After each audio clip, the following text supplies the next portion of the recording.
আসসালামু আলাইকুম ওরহমতুল্লাহি ওবারাকাতু। এখন আমি আপনাদেরকে দেখাবো কিভাবে মোবাইল অ্যাপসের মাধ্যমে পোস্টাল বিডি অ্যাপসের মাধ্যমে আপনি আপনার ব্যালট পেপারটি কোথায় আছে ট্র্যাকিং করবেন। ঠিক আছে? প্রথমে আপনি অবশ্যই আপনার মোবাইল নাম্বারটি উঠাতে হবে অ্যাপসের মধ্যে, তারপর আপনার পাসওয়ার্ড দিয়ে তারপর লগ ইন করতে হবে। আমি আমার মোবাইল নাম্বার দিচ্ছি এবং পাসওয়ার্ড দিচ্ছি, তারপর আপনার এই যে লগ ইন করতেছি।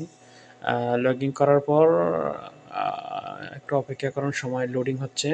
তারপর আপনাকে আমি হোমে আসছি। এখন আমার অভিনন্দন জানাইছে, আমার অনুমোদন হয়ে গেছে। পোস্টাল ব্যালট পেপারের স্ট্যাটাস দেখুন।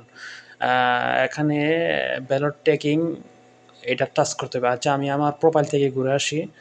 প্রোফাইলে আমার আমার দেওয়া তথ্যগুলো, ঠিকানাগুলো কোথায়কার আমি ঠিকানা দিয়েছি এবং আমার বাংলাদেশে কোথায় আমার ঠিকানা, এইগুলা সব দেখাচ্ছে। তারপর আমি হোমে আসছি। হোমে আইসা ব্যালট টেকিংয়ে টাচ করছি। টাচ করার পরে এখানে ব্যালট টেকিং যে নাম্বারটা আছে ওইটা কপি করতে হবে। আপনাকে টাচ দিলে কপি হয়ে যাবে। আমি টাচ দিয়ে কপি করে নিলাম, কপি হয়ে গেছে। তারপর বিস্তারিত দেখুন, এটা টাচ দিলাম। টাচ দেওয়ার সাথে সাথেই আপনার এভাবে একটা পেজ চলে আসবে। এখানে ক্যাপচা কোডটা উঠাইতে হইব। ক্যাপচা কোডটা উঠাইতেছি আমি একটু।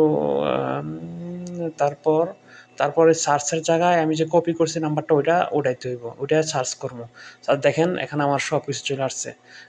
কত তারিখে আসছে, বাংলাদেশ থেকে রওনা হয়েছে, ঢাকা কত তারিখে এয়ারপোর্টে আসছে, এই দেশের জেদ্দা এয়ারপোর্টে কত তারিখে আসছে এবং আমি রিসিভ করছি আজকে।